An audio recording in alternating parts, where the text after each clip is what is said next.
Après Cocody, voilà le nouveau centre d'accueil de dépistage Covid-19 de Marcory. Ici, l'on s'informe sur la maladie, l'on procède aussi au diagnostic des cas suspects.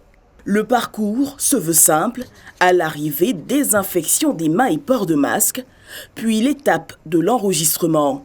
La consultation du médecin détermine, elle, si vous êtes un cas suspect ou non.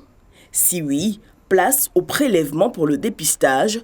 Vous êtes prié de rentrer chez vous le temps de l'arrivée des résultats. On lui donne 24 heures pour les résultats, mais vraiment on va lui donner des conseils pour qu'elle soit protégée. De telle sorte que le lendemain, quand on va lui donner le résultat, si le résultat est positif, automatiquement il y a une équipe qui va partir à son domicile.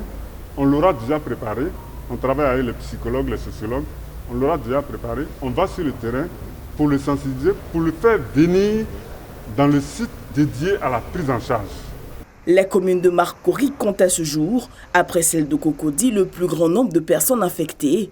Le maire exhorte ses populations au dépistage volontaire. Nos 250 volontaires de Covid iront ce matin dans les différents quartiers pour sensibiliser les gens pour qu'ils viennent se faire dépister.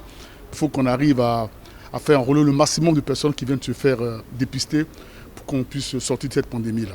Pour ce jour d'ouverture, le ministre de la Santé et de l'Hygiène publique a insisté sur la nécessité de dépistage massif. Je salue personnellement l'ouverture de ce site de Marcory qui va nous permettre de cerner les deux quartiers qui nous produisent le plus de cas confirmés. Le représentant de l'OMS indique que la Côte d'Ivoire fait de bons progrès. Il faut dépister au maximum. Et nous venons de voir que la Côte d'Ivoire est sur cette voie avec l'ouverture de ces nouveaux stands de dépistage. On dépiste, on confine, on traite et on respecte les mesures barrières. Le ministre annonce pour demain jeudi l'ouverture des centres de Trècheville et de Yopougon, BAE.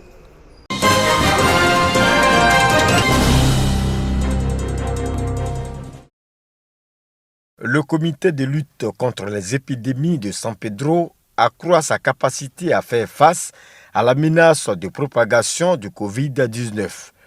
Un bâtiment de plusieurs salles situé dans l'enceinte du centre hospitalier régional, construit par le conseil régional, vient d'être réceptionné.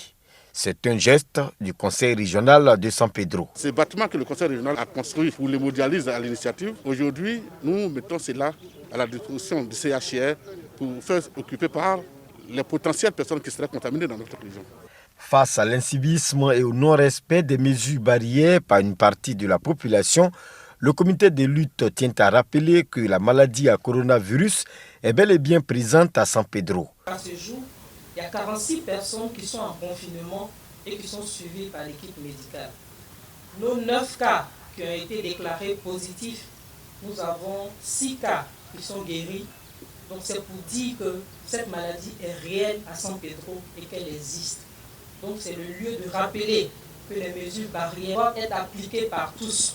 En plus du bâtiment, des lits, des seaux pour lavage de mains et des mégaphones ont été remis au comité local de lutte contre les épidémies de San Pedro.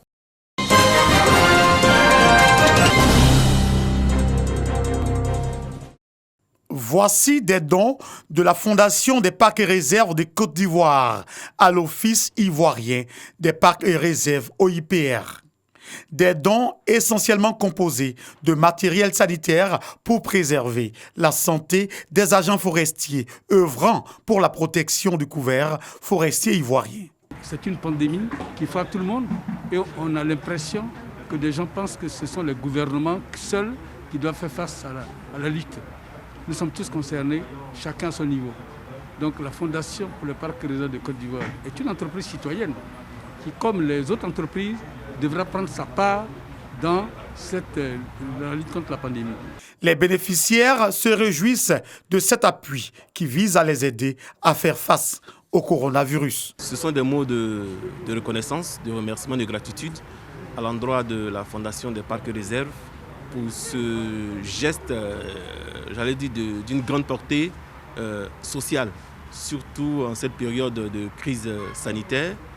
La Fondation vient de démontrer à travers ses dons l'intérêt qu'elle porte à la préservation de nos parcs et réserves. Le respect des mesures barrières demeure le moyen efficace dans la lutte contre le Covid-19.